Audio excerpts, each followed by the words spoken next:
The sharp scent of pine and wet earth filled my lungs as I trudged through the forest, my boots sinking deep into the soaked soil.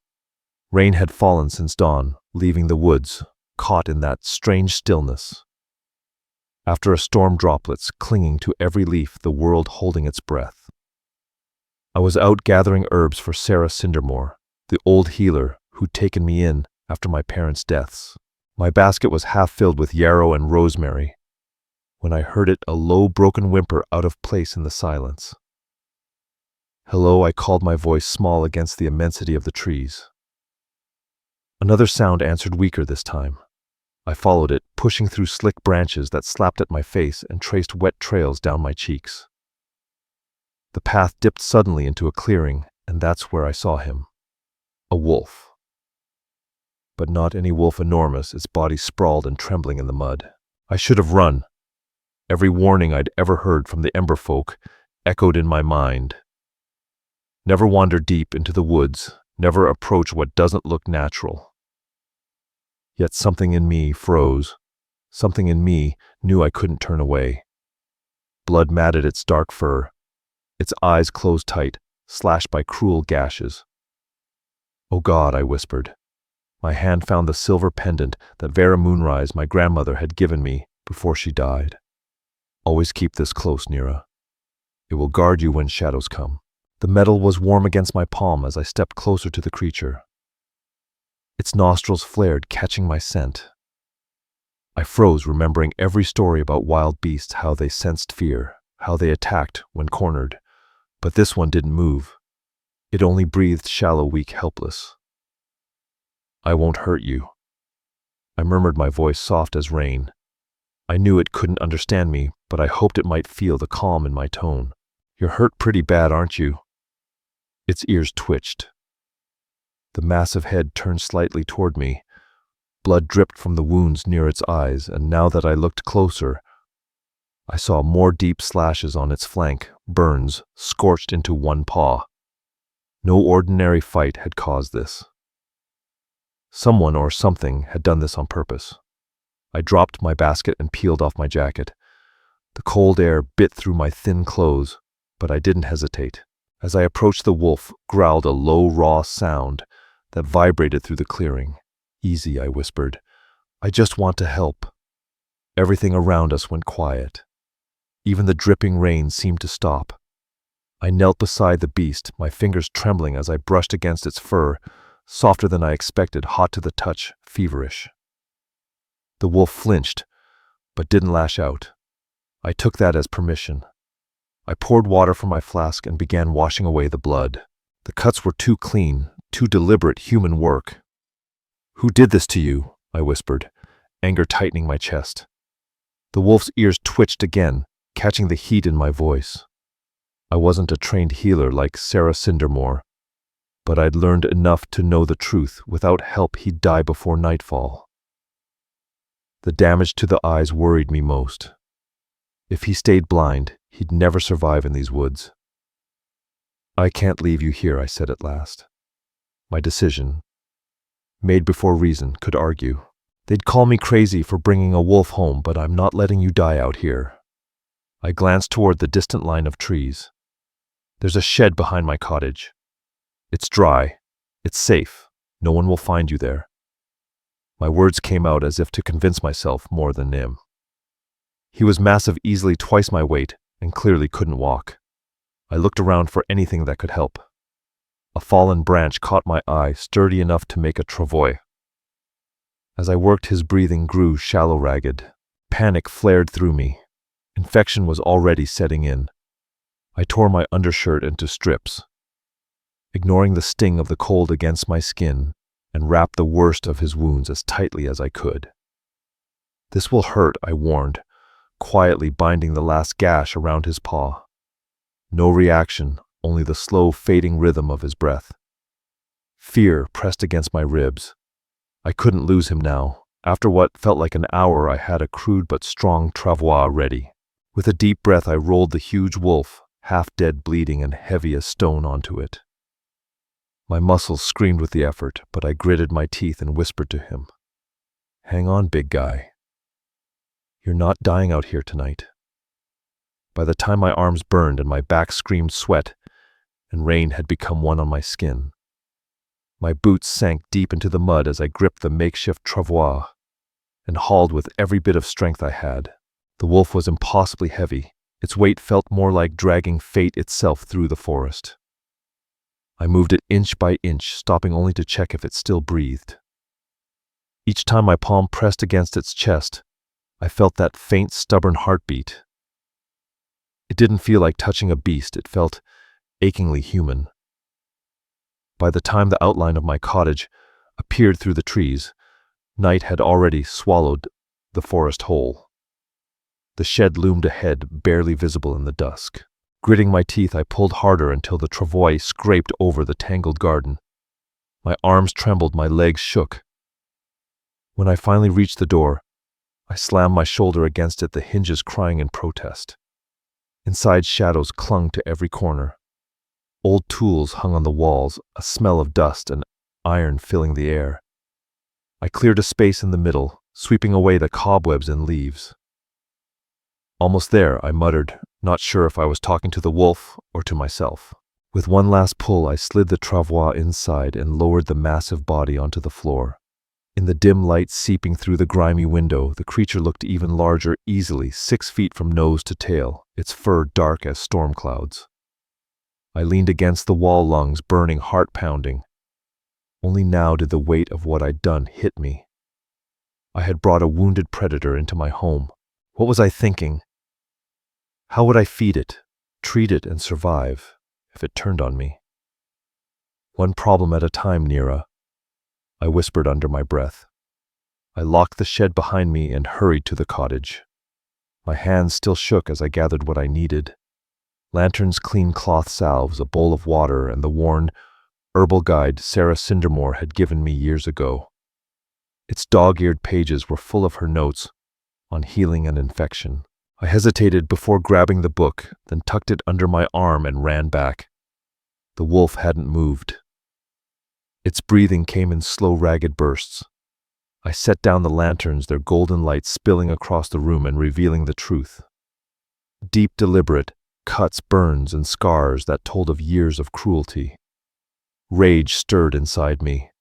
Who would do this to something so magnificent? I cleaned every wound with steady hands, whispering reassurance as I worked. The wolf twitched, but didn't fight me. Whoever had tried to kill it had known exactly where to strike. When I reached the eyes, I paused. I don't know if I can fix this, I murmured gently, wiping away the dried blood, but I'll try. Hours passed in silence. I ground herbs into salve, packed the deepest wounds, and bound them tight. Then I covered him with an old blanket to keep the warmth in. By the time dawn's pale light crept through the dirty window, my whole body felt made of lead. I rested my hand against his chest once more. His heartbeat was steadier now, weak but there. Rest, I whispered. You're safe. Before leaving, I unclasped Vera Moonrise's silver pendant from around my neck. The chain glinted faintly as I hung it on a nail by the door. For protection, I said softly. I wasn't sure if I meant for him or for me. That night, I dreamed of running beneath a silver sky. I felt the earth tremble beneath powerful paws, wind filling my lungs, the scent of pine and rain all around me. And somewhere in the darkness, golden eyes watched me, seeing the part of me I'd always hidden from the world. When I woke, sunlight poured through my window. My muscles throbbed. My hands smelled of blood and herbs. Memory hit me like a wave. The wolf. The shed. The night spent keeping him alive. I pulled on fresh clothes and ran outside, dread twisting in my gut. What if he died, or worse, escaped? But the shed door stood exactly as I'd left it, the lock untouched. I took a breath and turned the key. Inside, the air was warmer. The wolf's chest rose and fell in strong, steady rhythm. Some swelling had already gone down. As I stepped closer, his head turned toward me, nostrils flaring to catch my scent.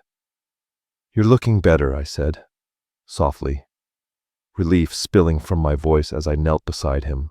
"Hungry?" Huh, I murmured, setting down the slab of raw meat I'd pulled from my dwindling stores. It was the last thing I could afford to spare, but the wolf, whatever he was, needed strength if he was going to live. His nostrils twitched at the scent, and with a low sound he began to eat. Each bite looked painful, but there was a will in him, a refusal to give up. "That's it," I whispered. "You need to fight." That became our rhythm for the next 3 days. Morning and night I checked on him, changing bandages, cleaning wounds, bringing food and water. With every passing day, he healed faster than seemed possible. By the 4th, he could stand his huge frame, trembling but determined. Only his eyes stayed shut, scars still raw across the lids.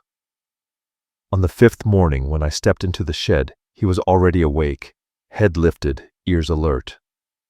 The air shifted instantly. A low rumble rolled from his chest. Not hostile, more like recognition. "Well, good morning to you too," I said softly, setting down a bowl of water. "Let's see how those wounds look." As I knelt, he tensed, cocking his head as if to listen deeper. I slowed my movements, speaking in the calm, steady tone I'd learned from Sarah Cindermore. "It's just me, the same one who's been patching you up all week." He stayed still, letting me touch the healing gash along his flank. It was nearly closed. "You're a fast healer," I murmured. "Faster than any animal I've ever seen." The truth hit me like cold air. He wasn't just an animal. When I reached toward the bandages around his eyes, he flinched. "I need to check these, okay?" I murmured, my voice low. "I'll be gentle." After a moment, he let me. Slowly, I unwound the strips of cloth. The cuts beneath had knitted into faint scars. With careful fingers, I dabbed the last of my salve across them. There I breathed, sitting back on my heels. Much better. "I don't know if you'll ever see again, but at least." Then his eyelids twitched. I froze, the lids lifted, and for the first time since the forest, I saw his eyes, not brown, not gray, but molten gold, bright, sharp, alive. They locked onto mine, and every breath left my chest. There was knowing in that gaze, recognition, connection, and something deeper that made my skin prickle. Slowly the wolf rose, towering above me. His massive head dipped until those burning eyes were level with mine. A low growl rumbled out, vibrating the air between us. It wasn't anger. It was claim. Then I heard it. Not through my ears, but inside my head. "You are my fated mate."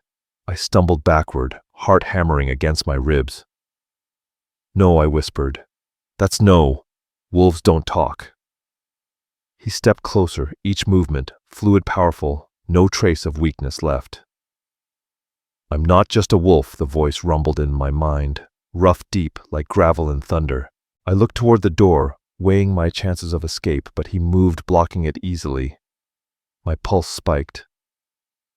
"I won't hurt you," he said again, that voice vibrating through every part of me. "You saved me. I owe you my life." "What are you—" I gasped, my hand flying to my chest, only to remember I'd left Vera Moonrise's pendant hanging by the door. The wolf's gaze followed my movement, then flicked toward the silver charm gleaming in the lantern light. "Silver," his voice echoed softly. He watched me, sharp, calculating, too human for comfort. "What are you?" I demanded again, forcing my voice to sound steadier than I felt. Those molten gold eyes locked onto mine. "You already know," the voice murmured inside my head, smooth and ancient. "Your kind has told stories of mine for centuries, some true, most twisted." My mind reeled with the fireside tales the Emberfolk used to whisper men who changed beneath the full moon, beasts that were both man and wolf, predators that walked upright when the sun fell. Werewolves, shifters, monsters. "Shifter," I breathed. "The wolf, no." The shifter lowered his head in acknowledgement. "My name is Tavern," the voice said, carrying the weight of command that made the air itself seem to bow. "Alpha of the Hollowveil Clan." He paused, And you, little healer, are my fated mate. The words struck like lightning. Fear jolted through me, but not just fear. Something else pulsed beneath it. Something that made my pulse race. That's insane, I said, my spine stiffening. I'm human. You're whatever this is. There's no fate connecting us. A sound vibrated through the shed, not quite a growl, not quite a laugh, but something in between. Brave Tavern mused. Even in fear, you don't back down. Good. An alpha's mate must have courage. I'm not your mate.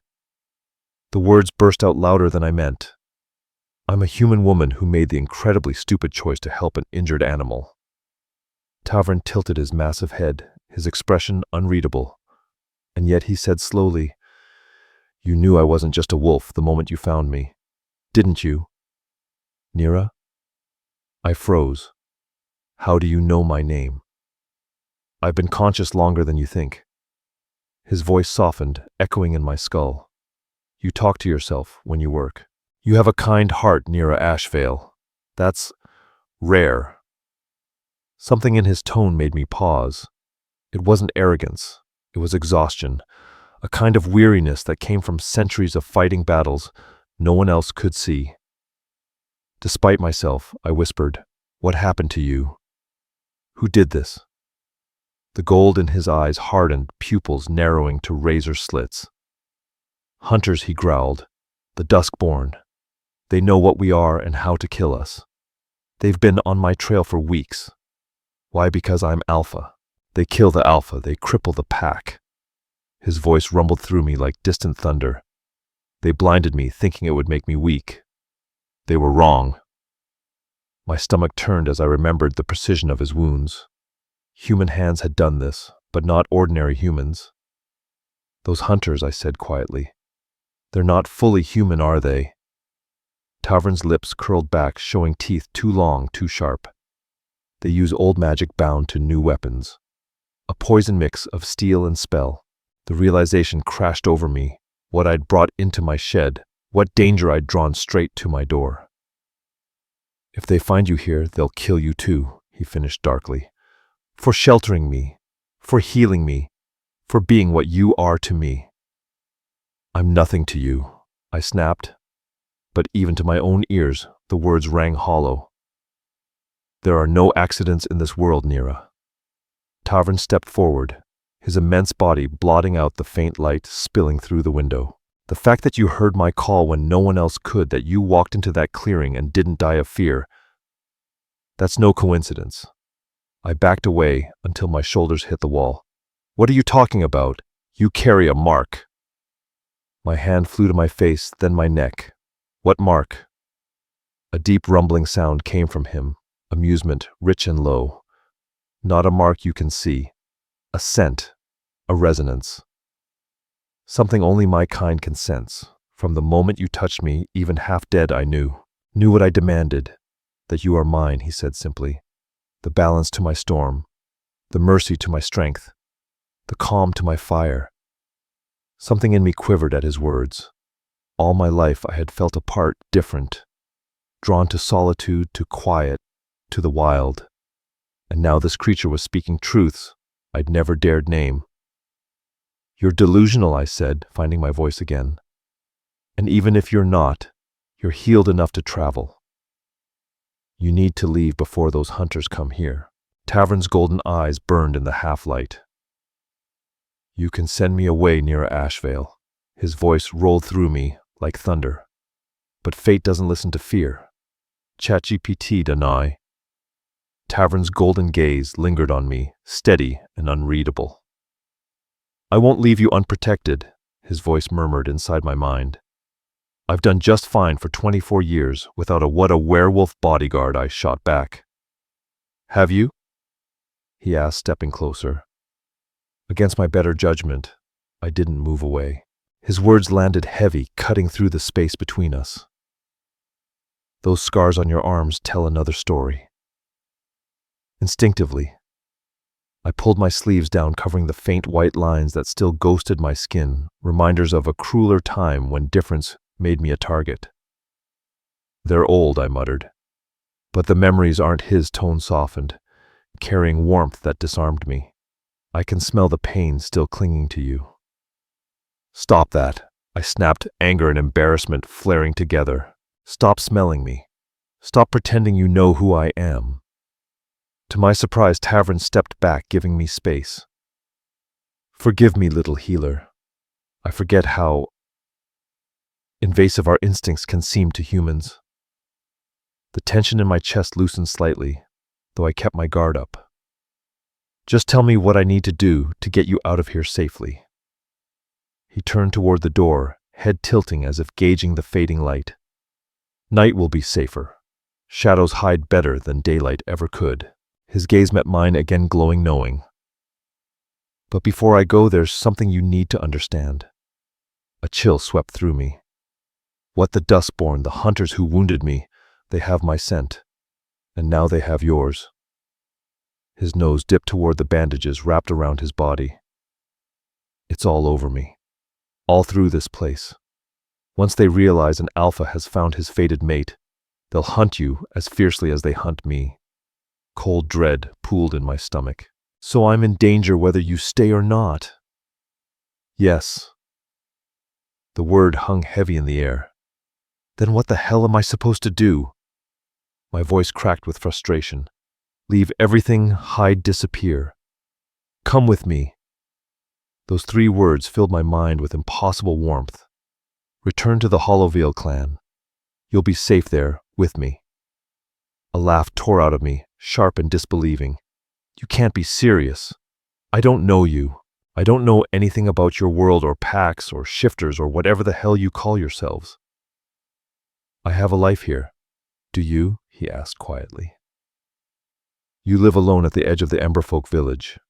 They fear you.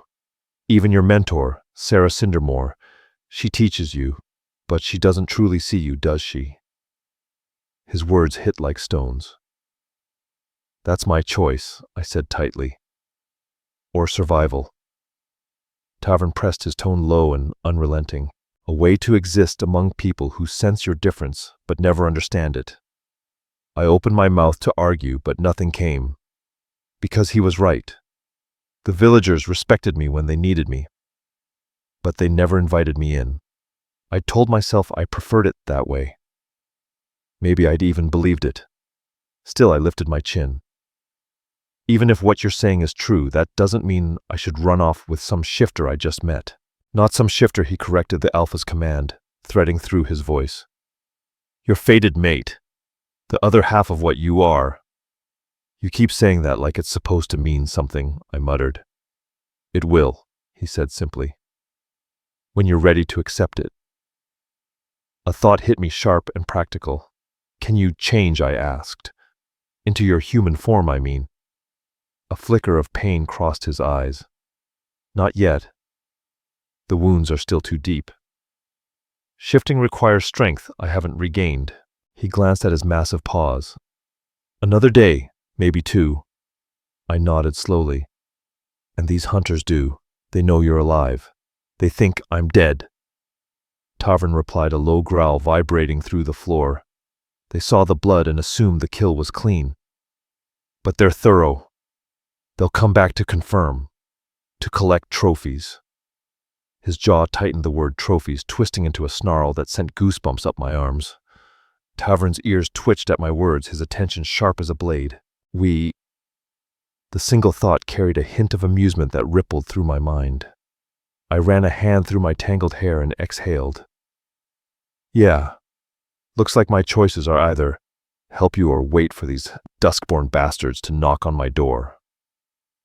So yes, for now. Something that almost resembled a grin pulled at his wolfish muzzle. Progress. Don't get used to it, I warned, though. My tone had softened. And this whole fated mate thing is still ridiculous. You'll see, he said simply, that quiet confidence thrumming through every word. I shook my head, pushing aside the chaos in my thoughts. You need more rest before you travel. I'll bring food later. Tavern shifted aside to let me pass, a gesture, surprisingly polite for a creature who could crush bones without effort. But as my hand brushed the door handle, his voice returned deeper this time. Nira. The way he said my name, it was different. Full of warmth, reverence even. Thank you for saving me. The sincerity in his tone caught me off guard. Beneath that commanding presence was something fragile, something human. You're welcome, I murmured, then slipped out before he could say anything else that might unravel my already frayed composure. The autumn air hit me like a splash of cold water as I crossed the yard. Inside my cottage, I sank into the chair by the dead hearth, mind reeling. Werewolves real, one lying in my shed, and he thought I was his mate. I let out a shaky laugh. Just another Tuesday, Nira, I muttered, half hysterical. The rest of the day passed in a fog. I tried to keep busy, sorting herbs, mixing tinctures for Sarah Cindermore, sweeping the floor, but every movement felt mechanical. My thoughts never strayed far from the massive creature resting just yards away. The one who spoke in my mind. The one who looked at me like he'd known me forever. As twilight deepened, I ladled stew into a bowl for myself and gathered a slab of raw venison for Tavrin. For a ridiculous moment, I wondered if I should cook it, then shook my head. Wolf's stomach, wolf's meal. Still, I brought both. The sky had turned indigo when I approached the shed again, bowls in hand. My pulse quickened as I pushed open the door. He wasn't asleep. Those molten gold eyes locked on me, instantly following my every move. The air felt charged heavy. I brought dinner, I said, setting the bowls down. Wasn't sure what you'd prefer. His gaze shifted from the meat to the stew. The meat for now. But thank you for considering I might want otherwise. That simple courtesy startled me. I'd expected arrogance, not grace. You're different than I thought you'd be, I admitted, sitting a cautious distance away. How so? Less savage, I guess. The stories always make your kind sound feral. A low hum vibrated in his chest, almost like laughter. Some are. But leading a clan takes more than strength and fangs. You're a leader, I said quietly. An alpha, he confirmed the word, carrying pride and gravity. What does that mean? Really? He paused, finishing his meal before turning his gaze back to me. It means I bear the weight of my people, the Hollowveil Clan. Their safety, their justice, their future. I lead in peace and in blood. That sounds lonely, I said before I could stop myself. For a moment, his expression softened. It can be. To stand apart even among your own kind is a burden few understand. The echo of his words hit close to home, too close. I looked away. Your clan. Are they looking for you? Yes, he said. But the Dustborn scattered us. They hunted us down until the forest burned. A shadow passed through his eyes, something dark, something haunted, and I realized then that whatever bound us was far deeper and far more dangerous than fate alone. Tavrin's expression hardened, the golden glow in his eyes dimming with memory. I don't know how many survived, he admitted quietly. Something in his tone struck deep and sympathy stirred despite the storm of confusion still spinning inside me. I'm sorry, I murmured. They're strong, he replied, conviction steady as stone. Those who live will regroup in the northern highlands, our secondary ground. I was heading there before the Duskborn ambushed me. How far, I asked, trying to make sense of the impossible future unfolding before me. 3 days through the mountains, he said, glancing toward the window where the fading light brushed across the distant peaks. I followed his gaze. Those mountains were jagged and wild, untamed land. Few of the Emberfolk dared to cross. Wind-carved ridges, sudden storms, things older than men whispered to haunt those trails. And you expect me to go with you? I asked, turning back to him. It wasn't really a question. I expect nothing. Tavrin's mental voice was calm, unwavering. I hope you'll choose to come for your safety. And for reasons you'll understand in time. But the choice must be yours. That restraint, unexpected from someone who called himself Alpha, caught me off guard. Everything I'd ever heard about leaders like him painted them as dominant, unyielding, the kind of beings who took, not asked. What if I say no? I challenged. Pain flickered through those molten eyes, raw and real. Then I'll leave once I can move to draw the Duskborn away. But I'll mourn what could have been between us. For the rest of my life. The honesty in his voice was like a blade, simple, clean, and devastating. No threat, no manipulation, just truth. I need time, I whispered, to think. Of course, he said, bowing his head. But not too long, little healer. The Duskborn won't wait forever. And as if summoned by his words, a distant howl shattered the night. It wasn't a wolf's cry. It was wrong, off-pitch, twisted. Tavern's head snapped up a growl, rumbling low in his chest. They're here. Sooner than I expected. We need to move now. What now? Panic spiked through me. You said you needed time to recover, to shift back. That was before they found us, he cut in. Every muscle in his body coiled and ready. His eyes burned like molten gold. Pack only what you can carry in 5 minutes. Nothing more. I can't just Nira. The way he said my name silenced me. They will kill you. Not capture. Not question. Kill. The certainty in his voice froze my blood. I nodded once, then sprinted across the yard, toward my cottage, heart hammering. Inside, I tore through the small space, forcing my shaking hands to move with purpose. Closed my herb satchel. Bandages, water flask, dried food. My fingers brushed over Vera Moonrise's wooden box on the mantel. Inside lay her journal, filled with generations of healing lore and her few pieces of jewelry. I shoved them into my pack. Another howl split the air, closer, sharper. I froze. My hand went instinctively to my throat, but my silver pendant wasn't there. Still in the shed. Cursing under my breath, I threw on my heaviest coat, grabbed the hunting knife by the door, useless against monsters but comforting, and slung my pack over my shoulders. One last look at the home that had sheltered every chapter of my life, and then I stepped into the cold night. Tavern waited at the shed door, massive and tense. They're coming from the east, he said, voice clipped with urgency. We head west through the woods, then north into the mountains. Can you even travel? I asked, breath quick. You were half dead 3 days ago. I heal faster than you think, he said grimly. But we have no time to waste. I spotted my pendant hanging from a nail near the door, snatched it, and fastened it around my neck. Tavern's gaze followed the motion. Something unspoken, flickering behind those golden eyes, an emotion I didn't yet have a name for. It won't protect you from them, Tavern said softly, his voice low and edged with warning. But it's good you carry something of your bloodline. Before I could ask what he meant, another howl split the night, closer this time, too close. Every hair on my arm stood on end.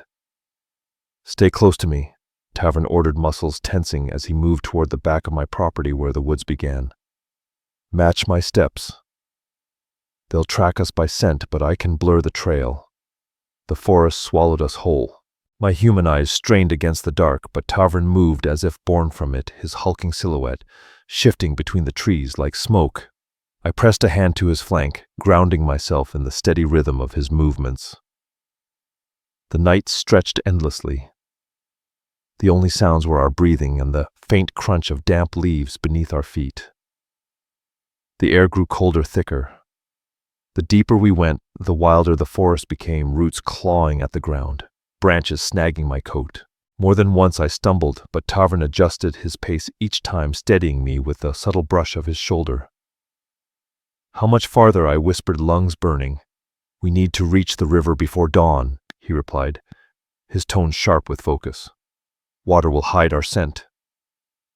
An hour passed in silence. The howls had stopped, which somehow felt worse. Silence meant uncertainty, and uncertainty meant danger. Then faint but clear came the rush of water. The trees thinned, revealing a wide, fast-moving river glowing silver beneath the moon. Follow upstream. Tavern directed, turning north. There's a crossing point a few miles ahead. The current is strong, but we'll make it. Too tired to argue, I nodded and trudged alongside him. Out here, under open moonlight, I felt naked. Every sound amplified, every shadow alive. Who are they? I asked suddenly, my voice rough. These hunters, the ones chasing us. Why kill your kind? For a long while he said nothing. When he did, his mental voice carried the weight of centuries. They call themselves the Oathbound. They believe shifters are an infection, a blasphemy against what they think nature intended. But you're not human, I said carefully. You're something beyond that. A blend, Tavern answered. Human and wolf both. That's what they can't stand, the union of two worlds they think should never touch. His eyes gleamed molten gold in the dark. They hate it even more when humans and shifters bond. The implication hit me like a blow. Fated mates, half legend, half curse. So they came after you because you're an alpha partly. Kill the alpha, weaken the clan, but it runs deeper than that. He paused, voice rough with memory. The Hollowveil Clan has always traded with humans, shared lands, protection, healing. The Oathbound call it corruption. I frowned, struggling to piece it all together. The Emberfolk, the people from my village, they always said the forest was cursed, that no one should go too far north. Your people don't know us, Tavern said simply. But others do. Settlements that work with us. Trading metals, fabrics, herbs. Your healing craft, it's not entirely human in origin. I blinked. What do you mean? Your remedies. The salves you use, they carry traces of our traditions, especially if they came from Vera Moonrise. My hand went to my pendant instinctively. My grandmother was human. Was she? His voice softened. Are you certain? Before I could answer, he froze. Every muscle in his massive frame went rigid. A low growl rumbled through him, deep and dangerous. What is it? I whispered, heart hammering. They've found our trail again. His eyes burned like molten gold as he turned to me. We cross now. The river will hide us. I stared at the water churning and black under the moonlight. It's too strong. I'll drown. You won't have to swim. Before I could ask what he meant, Tavern lowered himself onto the rocky bank, the moonlight glinting off his fur like forged steel. Get on my back. What? I stammered. There's no time to argue, Nira. Tavern's voice rolled through my mind, deep and commanding, pure alpha. Climb on. Hold tight to my fur. I'll carry you across. My heart thudded painfully, but there was no room left for doubt. Swallowing my fear, I clambered onto his back, my trembling fingers sinking into the dense warmth of his fur. He was massive, his frame broader and more powerful than I'd realized. My legs barely reached around him. As soon as I settled, Tavern moved toward the rushing river. The water hissed against the rocks like a living thing. Hold your breath when I say so, he warned. The current will drag us downstream before we reach the far side. Don't let go no matter what happens. Okay, I whispered, though he couldn't hear me aloud. My voice cracked under the weight of fear. Then he waded in. The icy water closed around us, swirling up his legs.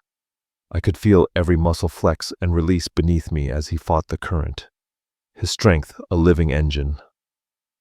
When the water reached his chest, spray lashed my boots. Now hold your breath. I drew in a deep gasp, just as Tavern lunged forward into the full current. The cold was a knife through my veins, the world vanishing into churning black water. My hands locked in his fur as the river yanked and twisted us like a rag in the wind. The pressure built in my chest, my lungs screaming for air. Just when I thought I would suffocate, Tavern broke the surface with a surge of power. We gasped together as he fought toward the opposite bank, water cascading from his coat with every powerful stride. Then finally we reached land. I rolled off his back, collapsing on the cold ground. coughing up river water. My soaked clothes clung to my skin, and the night air bit like knives. "We can't stop," Tavern said, shaking himself with a violent motion that sent droplets flying. "You'll warm once we move." But instead of moving away, he stepped closer, so close I could feel the heat radiating off his massive body. "Stay still." He pressed against me, his fur rubbing over my soaked clothing. I froze, startled, until realization hit. He was transferring his scent, masking my human smell beneath his own. The gesture was primal intimate. My cheeks burned despite the cold.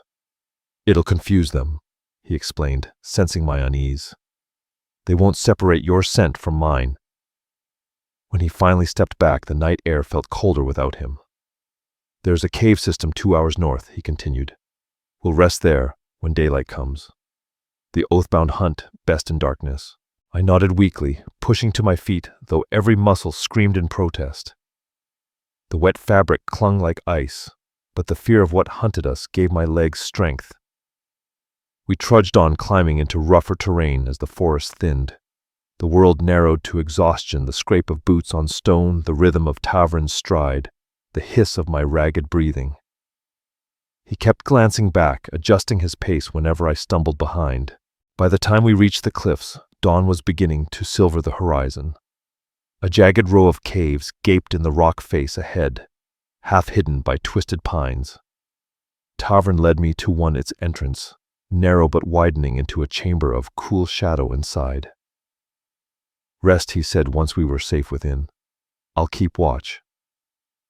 My legs gave out before I could argue. I sank to the ground, shivering so violently I could barely unclasp my pack. My fingers were numb, my breath shaking. Without a word, Tavern moved behind me and curled his huge body around mine like a living wall of heat. "What are you doing?" I managed to stammer, voice trembling. "Keeping you warm," he replied simply. "Humans are fragile. Cold kills faster than claws." I should have pulled away. He was still a stranger, an alpha shifter whose claim on me I hadn't accepted. But the warmth was overwhelming, seeping into my frozen limbs like fire. My body relaxed before my mind could resist. My breathing slowed, the rhythm of his heart steady against my back. "Sleep." Tavern's voice whispered in my mind, low and soft, wrapping around me like the night itself. "You're safe for now. I'll wake you if there's danger." That was the last thing I heard before exhaustion pulled me under. Somewhere between dreams and darkness, I thought I felt something soft, like a wolf's muzzle, brushing against my hair. A fleeting, tender touch that lingered even as sleep claimed me. When I woke, it was to the faint smell of earth and stone, the flicker of firelight reflecting off the cave walls, and the solid living warmth pressed against my back. For a disoriented second, I didn't remember where I was. Then it all came flooding back, the flight through the woods. The river's icy grip, the duskborn hunting us, and Tavern Wolfveil, the shifter who had called me his fated mate. I turned my head slowly.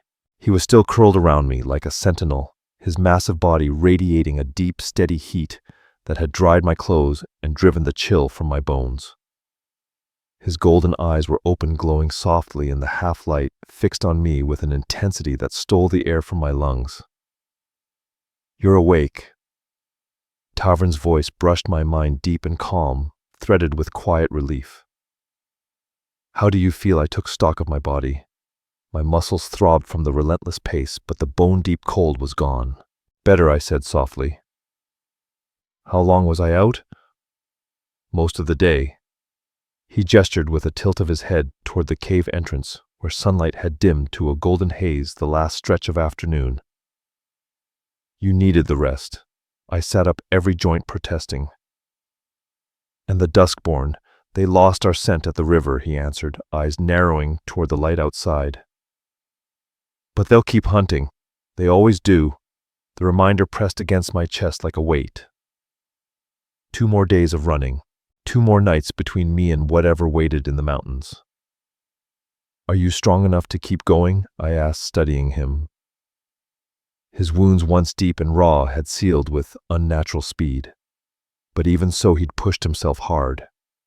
Tavern rose, stretching to his full height.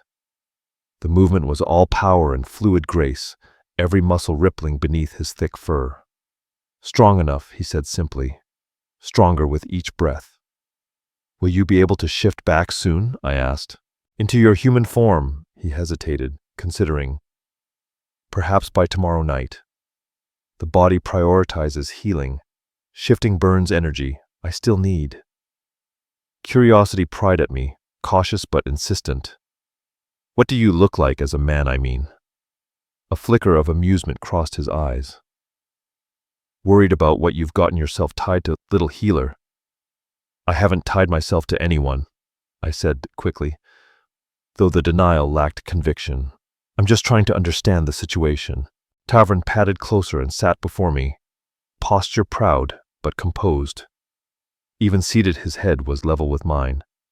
As a man, I stand tall, broad, dark hair. These eyes remain the same. A note of pride resonated through his tone. An alpha should be strong enough to lead and protect. I tried to imagine it, the creature before me reborn into human form. It was unsettling and strangely captivating. What about your pack? I asked, forcing my voice steady. How many of you are there? 23, he said after a pause. Or there were before the ambush. My brother Kyle is my second. If he lives, he'll lead the survivors north to regroup. A shadow crossed his features, the emotion unmistakable even in his wolf form. Despite his authority, beneath the feral strength was loyalty, grief, and love. Tell me about them, I said quietly. Your pack. His ears twitched slightly, surprise flickering in his expression. You truly wish to know? I nodded. If I'm going to your territory temporarily, I added, I should know what I'm walking into. He inclined his head, settling more comfortably. The firelight caught the gold in his eyes. The Hollowveil Clan has guarded our lands for 10 generations, smaller than most packs but stronger. Where it counts our unity, our adaptability. Pride pulsed in his words. My father led us for 3 decades before I took his place. And your mother? I asked softly. She was his fated mate, a human like you. His gaze held mine. She taught our kin the ways of healing, the language of herbs and earth. She carried that wisdom from her human bloodline, and it changed us forever. The words sank into me, stirring something I couldn't name. So you're half human, I murmured. As are many of us. It strengthens what we are. The Oathbound call it corruption. We call it balance. I thought of Vera Moonrise, of her hands stained with roots, and herbs, of her whispers about the forest's will. My grandmother had always seemed different. My fingers brushed the silver pendant at my throat. It felt heavier now, as if it carried more than just memory. It carried truth. You think my grandmother was connected to shifters? I asked quietly. It wasn't really a question. I already knew the answer from the look in his eyes. The pendant you wear, Tavern said, gaze fixed on the silver charm resting against my chest, is inscribed with ancient sigils, protections once given to human mates of shifters. His voice softened. Your gift for healing your ease in the wild, those aren't random talents, Nira. They're echoes of bloodlines where human and shifter once intertwined. The world tilted. Had Vera Moonrise known? Had she walked between both worlds, human and shifter, without ever telling me? The thought sent a ripple of disbelief through me. So you're saying I'm not completely human? I whispered. I'm saying, Tavern replied gently, that your story might be bigger than what the Ember folk ever let you believe. I let out a shaky breath, trying to anchor myself in something tangible. I need to eat, I muttered, reaching for my pack because chewing dried meat seemed a safer task than unraveling my bloodline. I tore the packet open and handed Tavern a share. His wolfish mouth curved in something close to amusement. You'll find my clan eats well. The Hollowveil hunt the highlands, and we trade with human allies for the rest, grain, vegetables, even wine when the season's good. The image of towering wolves harvesting wheat almost made me laugh. You farm a little, he admitted, the mental tone edged with wry pride. We're not the monsters your stories made us. We build, craft, heal, raise our young, and guard the lands we keep. Civilization and savagery can share the same breath. We ate in silence. After that, the air between us, easier than before. The sun dipped lower until the cave filled with soft gold fading into shadow. Then Tavern stood, stretching to his full imposing height. We move soon. Night is safer while the Oathbound are abroad. I packed my things, cinching the straps with numb fingers. Which way? Northeast, he said, scanning the horizon. Through the high passes. Treacherous, but fewer eyes watching. We left as dusk surrendered, to starlight climbing into the mountains. The trail turned brutal sheer ledges, hidden stones slick with frost. Tavern's golden eyes guided the way. Mine caught little beyond the pale gleam of snow. Stay close, he warned, after I stumbled near a cliff's edge. Step where I step. Swallowing my pride, I followed his tracks in the thin layer of snow, each paw print my lifeline. The wind howled colder up here, cutting through my clothes like knives. At last we paused on a rocky ledge. The valley below stretched like an ocean of black pine. In the far distance, faint lights flickered human settlements. Somewhere among them, my village. Homesickness twisted inside me, sharp and strange. Second thoughts. Tavern's voice drifted through the bond, quiet but probing. Just processing, I admitted. 2 days ago, my biggest problem was stocking herbs for winter. Now I'm running from killers with a werewolf who insists I belong to him. A low rumble of amusement vibrated through him. Life changes fast, little healer. That's one way to put it, I muttered, rubbing my arms against the cold. Do you really believe in all this fate-mate's destiny? His gaze locked on me, steady and fierce. It's not belief. It's truth.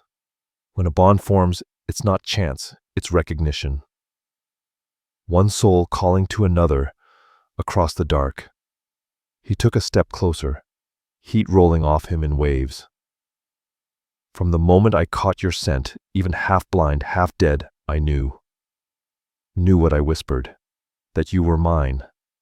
The balance I'd been missing. I'm human, I argued weakly. Mostly he corrected, but fate doesn't measure by blood. It sees only what completes the other. There was such conviction in his words, such calm certainty, that for a heartbeat I almost believed him. And when the wind shifted, carrying his warmth against my frozen skin, part of me, the part that had always felt different, didn't want to fight it anymore. Something in me responded to his words. I'd felt it too, that pull, that impossible recognition the first time our eyes met. It wasn't reason, it wasn't instinct. It was something older, deeper. And if I don't want this bond, I asked, my voice quiet but steady. I needed to know what choices still belonged to me. Pain flickered behind Tavern's golden eyes, but he didn't look away. You can reject it, he said. You can live apart from me. The bond won't die, it'll just sleep. Empty, waiting. And you. He turned toward the valley below the wind, teasing his dark fur. I would survive. Lead the Hollowveil. Protect what's mine. His mental tone grew softer. But there would always be an emptiness that no victory could fill. His honesty cut deeper than I expected. This creature, an alpha who could bring armies to heel, was admitting that I, a fragile human healer, could leave him incomplete. I'm not saying no, I murmured. I just need time. This is too much. Tavern faced me again, the faintest light of hope flickering in his gaze. Time I can give you, Nira. His voice deepened, edged with gravity. But the choice will come sooner than you think. Before I could ask what he meant, his head snapped up, ears pricking toward the darkness beyond the ridge. A low growl built in his chest, thrumming through the cold air. What is it? I whispered, my pulse stuttering. The Oathbound. The name itself was a snarl. They've found our trail. Fear clawed at my stomach. How we crossed the river, They use foul magic tracking bound to blood and shadow. He scented the air, nostrils flaring. 3 of them. Eastern path. What do we do? He looked at me, apology flickering in those molten eyes. We run. Again. But the trail ahead is narrow. Our prints will be easy to follow in the snow. Then we fight, I blurted, surprising even myself. Set a trap. Make them the hunted. Shock crossed his lupine face. You would fight Nira. These aren't simple hunters. They're killers, armed with relics meant to destroy my kind. I touched the silver pendant resting against my throat, Vera Moonrise's gift, now pulsing with quiet warmth. I've spent my life studying herbs that heal, I said softly. But I also know the ones that harm. Tavern's eyes burned brighter. What are you thinking? If they track us through their senses, we'll take those away. I knelt, pulling my grandmother's weathered journal from my pack, flipping to a page marked with ash stains. There's a blend she taught me. When burned, it releases smoke that disorients and confuses. They won't be able to tell friend from foe. He stared at me, admiration glinting beneath the fury. And while they stumble in confusion, you're the alpha, I said, meeting his gaze. I'm sure you know what to do with disoriented enemies. A deep, low sound rumbled from his chest, half growl, half laugh. Tell me what you need. Time, I said, and the right plants. Can you keep them away long enough I can lead them off, then circle back 30 minutes, maybe less? His head tilted slightly. What are you planning? Little healer. I smirked faintly, already gathering vials and flint. Let's just say Vera didn't raise a woman who runs. Tavern rose to his full towering height, the moonlight cutting along the edges of his fur like silver fire. There's a plateau half a mile ahead, 1 path and 3 cliffs out. His golden eyes glinted. Perfect ground for a trap. I nodded, already mapping the plan in my mind. I saw moonshade growing on the lower slopes, and frost lichen near the ridge. I'll need both. Be careful, he warned.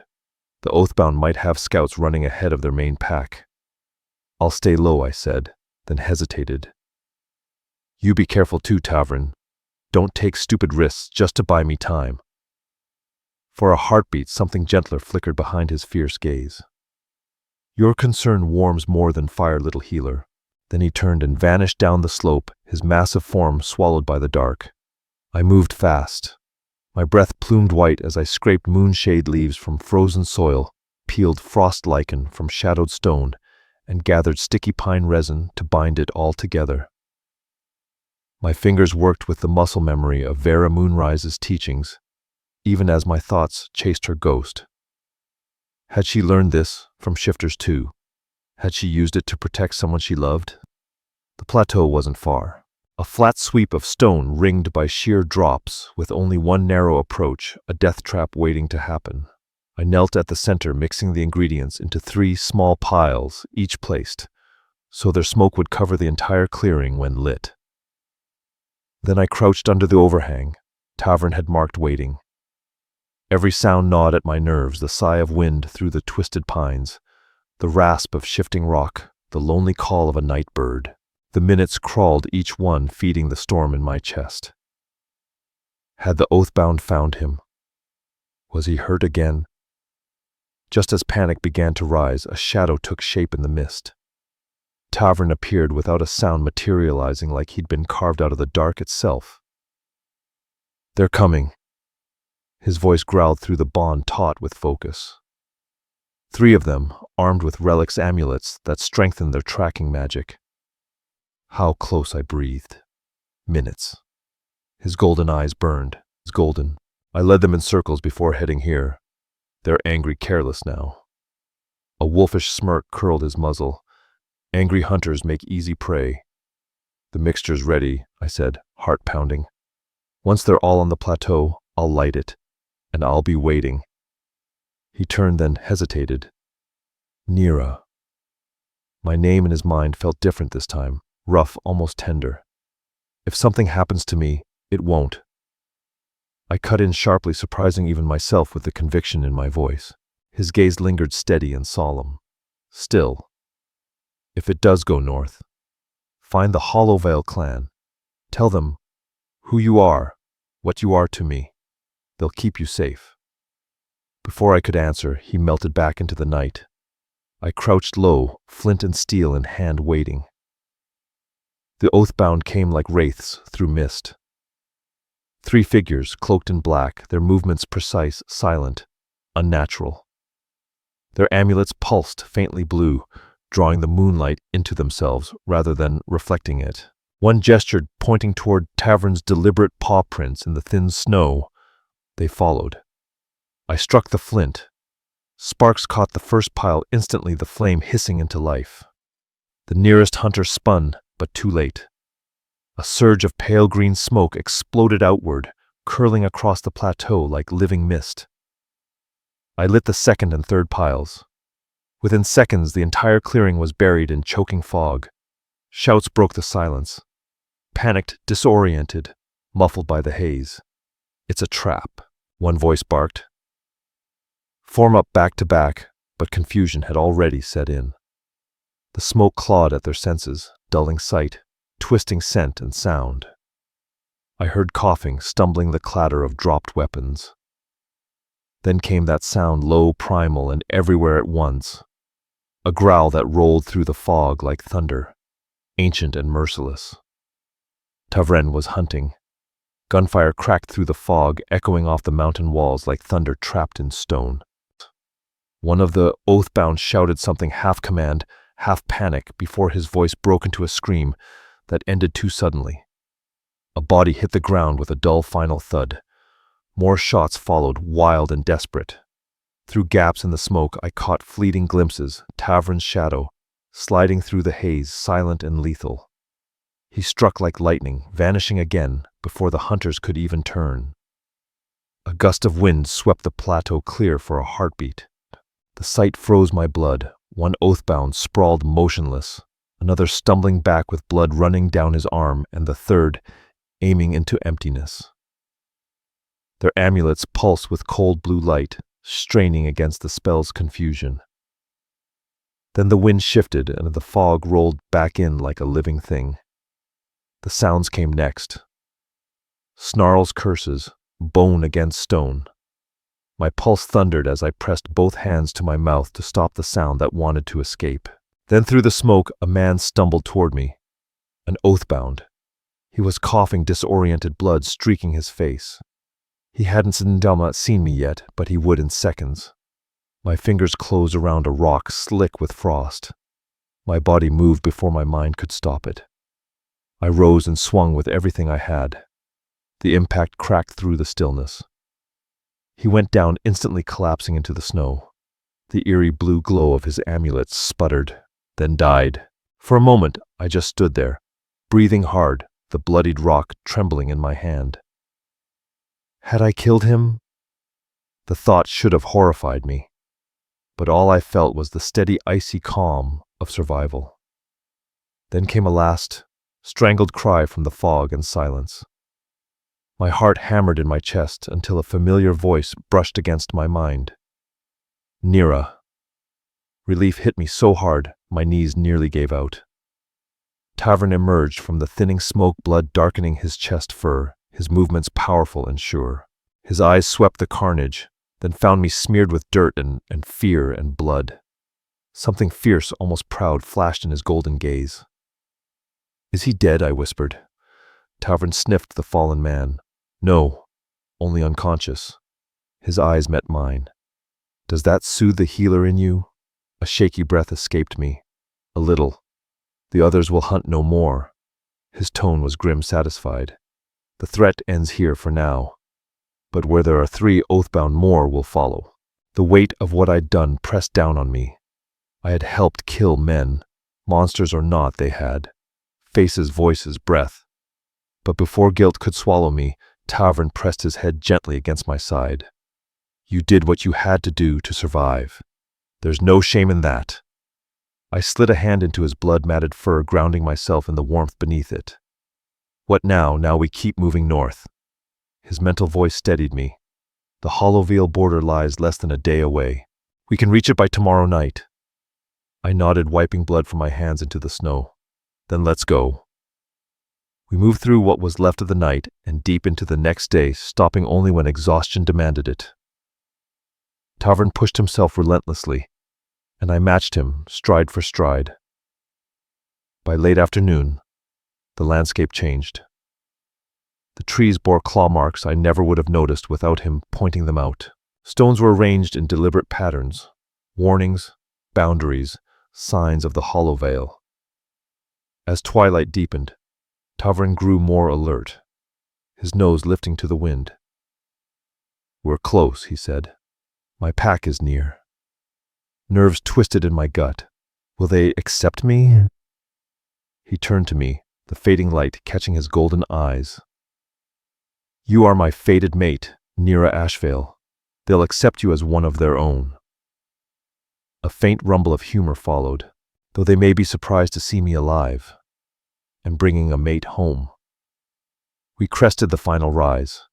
Below us, the valley opened wide, ancient trees, silvered in moonlight, sheltering the hidden heart of the Hollowveil Clan. The valley below wasn't lined with houses the way the Ember folk built them. It was something far older, shaped by nature as much as by hands. Smoke curled from stone chimneys, nestled into the earth, and torchlight flickered between timber halls, surrounded by trees, thicker than any I'd ever seen. Wolves padded through the clearing, massive and sleek, their golden eyes glinting in the dim light. Others stood on two legs, men and women, draped in furs and leather, their presence humming with the same wild strength that pulsed through Tavern. And some stood between forms, their bodies shifting subtly beneath the moon's pull. "My pack," Tavern said, pride burning in his voice. "My home." Then his gaze found mine, softer this time. "Our home if you choose it." As we descended the slope, heads began to turn. Low growls, then shouts rose across the settlement, calls in both wolf and human voices carrying through the air like wildfire. Shapes surged forward from the shadows.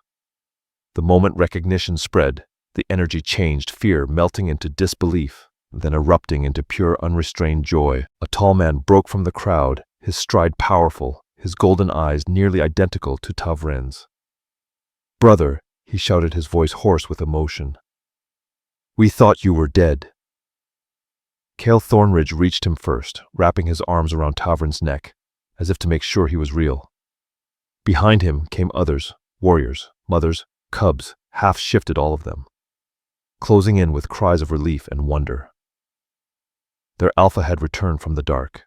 Tavern pressed against my side, a gesture of both claim and comfort, his presence grounding me amid the chaos.